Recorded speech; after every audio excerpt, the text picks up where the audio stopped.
सिंध में चौमासे जो चौथो स्पेल दाख़िल थी वियो आहे। मुख़्तलिफ़ शहरनि में गजगोड़ सां राति खां वठी वक़फ़े सां बरसात जो सिलसिलो जारी आहे।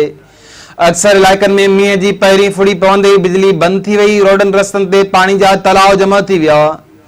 कराची, हैदराबाद ऐं बदीन समेत आसपास जे इलाइक़नि में गुज़िरियल राति तेज़ हवा सां गॾु बरसाति पई, जंहिं सबबि बिजली बि बंदि कई वई। ॾिघे इंतज़ार खां पोइ बिजली ॿीहर बहाल थी सघी। केतिरनि ई शहरनि ऐं ॿाहिराड़ियुनि में बरसाती पाणी रोडनि रस्तनि ते जमा थी वियो। इंतज़ामिया पारां शहरी इलाइक़नि मां पाणी निकाल कराइण जूं कोशिशूं जारी आहिनि। गादी वारे शहर कराची में 94 मिलीमीटर बरसाति पई। हैदराबाद में बि 12 मिलीमीटर बरसाति पई। रोडनि ते पाणी जा तलाउ जमा थी विया। बदीन जे सामूंडी पट्टी में बि वसकारो थियो। तेज़ हवा सबबि केतिरनि ई तखावन घरनि जूं छतियूं उॾामियूं वयूं।